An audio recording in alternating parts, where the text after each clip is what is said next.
Hello all, this is Kaleem Joy, licensed midwife, certified pediatric massage therapist.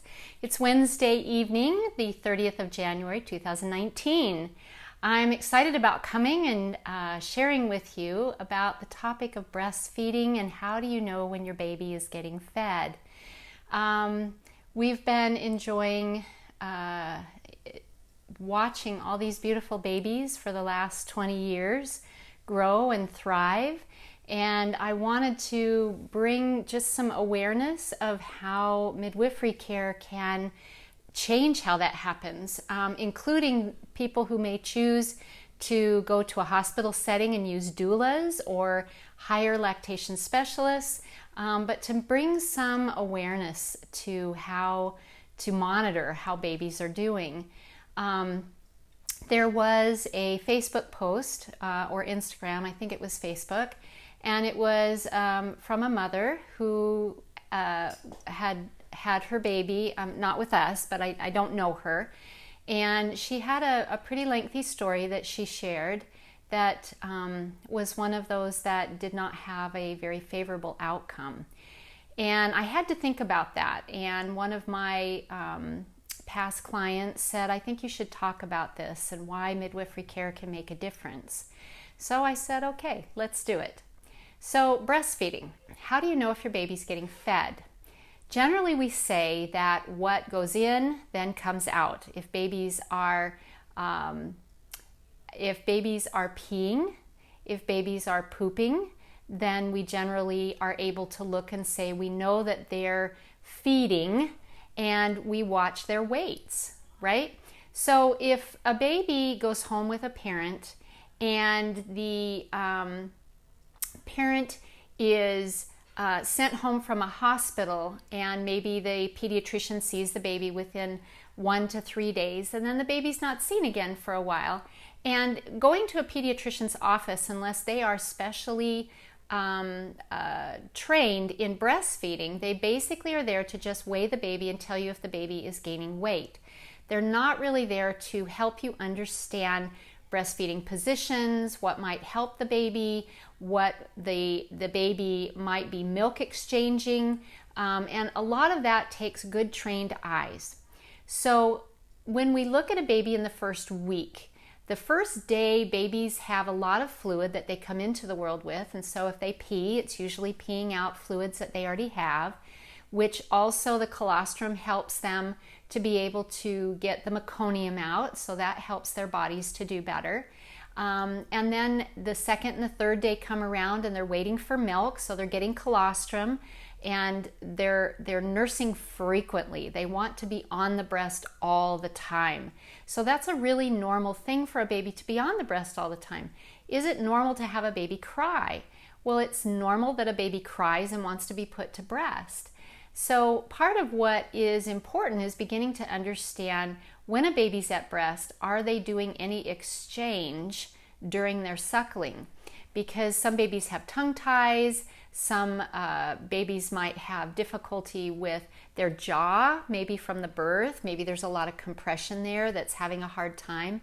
Maybe the breasts are more well endowed and the weight of the breast is giving the baby a hard time being able to have to lift the breast to milk, so they don't stay milking long enough and they fall asleep. And babies don't understand when they're born about quantity. So they only understand that as milk comes in and milk starts getting pushed to them.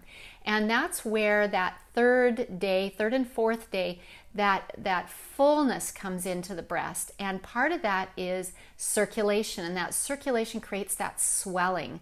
And as it creates that swelling, it helps push the milk to really teach the baby, don't just sit there and suckle once or twice and swallow and go to sleep again.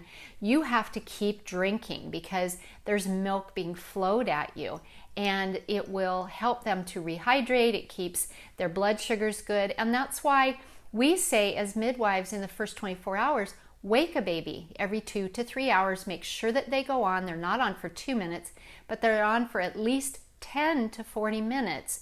And keeping them sort of aggressively milking often enough. And so as they go through that and your milk comes in around day 3 or 4, the milk begins to establish, the baby becomes rehydrated, the peas start picking up steam, and by 1 week, most babies have yellow poops or brown to yellow poops, and they're peeing about 6 times a day. And it's not a pee in the diaper where you have to really question whether they're peeing, but there's pee in the diaper that has a little bit of weight to it. So how does midwifery care make a difference in this versus traditional care that is an obstetrician who takes care of the mother while she's pregnant and the pediatrician who's there to oversee the baby's well-being after the birth? But again, unless they're specially trained, they're not looking at breastfeeding specifics. They're depending on a lactation specialist to be able to give you the words of wisdom and evaluate how the baby is sucking, how the milk exchange is happening, and how the baby is gaining weight. Because a pediatrician, unless they're specially trained, will encourage you to breastfeed, but if they don't see the weight appropriate, they're going to tell you to give the baby a bottle of formula. Never a bad choice. There may just be other options to that to solve the problem. And so when we talk about midwifery care, when we care for our families, after the birth, we are the ones, much like in a hospital, you would have a nurse, and she might be good at breastfeeding, troubleshooting, and she might just be okay at it. So when you look at midwifery care, we're looking to make sure that the baby is latching well, that we know that the nipple is going to be cared for in the baby's mouth properly, giving mom some guidance on positions to help not only the baby but the mother, and remembering that instincts are really powerful. And we also know if we get too much into it, it can sabotage the instinctualness. So that's really important to remember as well when you're helping somebody with nursing.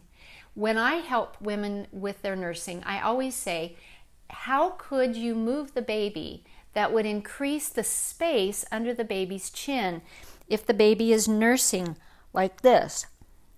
Babies can't nurse that way real well, and they come into the world kind of all balled up, so they have to kind of expand out, and they need to be brought into a position that's more at an angle, because that's instinctual, and where their heads have a little bit of a tip back. They call it a sniffing position, but where the nipple gets touched, the baby roots, they tip their head back, open their mouth, and the nipple goes in and they come forward. But they should always have some space under their chins.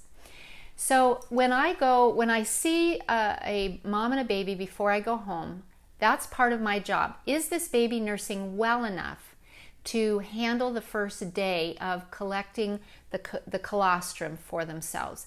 And first babies, there's going to be less than a baby that's 2 or 3 or 4 down the road, where there's usually a lot more colostrum. And the next part is I come back at 24 hours. And when I come back, I want to know, is the baby nursing? How are the nipples? How are the breasts feeling? How is the angle of the baby? How are the pees and the poops? I'm assessing all those things to make sure that baby is doing well for that day, and then giving the parent guidance of what to expect between now and the visit I make in 2 days, when the milk comes in at 3 days. That is such an important time to be able to be around a mother or a birth giver to make sure that milk is coming in, that the baby is nursing well, that the breasts have not become so engorged that the baby is just nippling or having a hard time getting on. And they know that they can call a midwife, whether it's me or whoever their midwife is. They can call their midwife 24/7 and say, the baby won't nurse. The baby's been crying for 2 hours and I don't know how to get the baby on. My breasts are so full. And when that happens, often it's because the nipple has become so congested with milk that the nipple now, it doesn't exist. And so there are things that we need to be able to tell them to help them to be able to troubleshoot that. Or I get up, I put on my clothes, and I go over, because that's what we do as midwives. Ensure that the birth giver, the mother, and the baby are doing well, and that breastfeeding can be successful whenever possible. So past that, it's at a week if everything's going well. If there are trouble or there's problems going on, then we're going to go back more frequently. Or some midwives who may not have quite the the forte as I do with breastfeeding might call in a lactation specialist, which is great. They need to come in, assess, give the parent the tools to be able to make sure that the baby is getting adequately hydrated and fed. So the other thing is that sometimes things don't always work out that way. Sometimes milk doesn't come in the way it's supposed to. And that's also a midwife's job to say, you know what? Something's not going quite right. Either they troubleshoot it, making sure that the mother gets pumping and nursing and the baby gets syringe fed, or if need be, that the baby gets some formula or a bottle, whatever it is. But usually in the first week, we can usually keep bottles away by using either dropping with a syringe or finger feeding with a syringe, to making sure that we accomplish two things: preserve the milk supply and feed the baby. Both of those are vitally important, and keeping them connected if at all possible. So midwifery care watches over this, and it is our job to make sure that they are doing well. When you birth in a traditional system of a hospital, you have care that is by various different people who may not be communicating with one another, and not the obstetrician and the pediatrician. Breastfeeding is not necessarily their focus. Just make sure the baby gets fed. So it's really a lactation specialist, or maybe your doula is also a lactation specialist, and your midwife might be. Maybe your pediatrician is. And if that's the case, call them if you're not feeling like things are going well. But when a baby is on, babies kind of go like this in the beginning because their jaws have to stretch. But then they start reaching for the milk and milking by reaching for the milk, and then swallow and reach and swallow and reach and swallow. So you want to see that baby milk exchange, because that's what's really important. Not just that they're suckling, but that they're milk exchanging. So I wanted to bring some reality to this because of the post that was made by the mom, and realize that sometimes there is bigger pictures that go on for babies, but also you need to have support. Breastfeeding is an instinctual process. Your body knows how to make milk. Not everybody has the same breast anatomy. Not all nipples are in the same place, and they're not all the same length. And not all babies suckle the same. It's tiny babies, big nipples, big babies, smaller milk supply. All of that has to be coordinated. And what's best is to use instincts, have someone to come and check on you often enough in the first week to 2 weeks, so that you know that your baby's getting fed, that the crying that they're doing is just telling you, put me back to breast, I'm ready to eat again, and when they are actually satiated. So also always investigate midwifery care, not just for birth, but even for postpartum care or for just prenatal care, because it can be the key to having good education, good support, and the success rates are absolutely amazing. So I've enjoyed doing these Facebook Lives, barring that we don't have a birth. I will be doing another one tomorrow night in combination with Erin Wilkins, who is going to be doing interviews with me that her followers would like to ask questions of a midwife. So if you want to join us, I'll have my phone on, she'll have hers on, and we're going to be having question and answer time. So I hope you'll join us and tell others to do the same. And thanks so much for watching.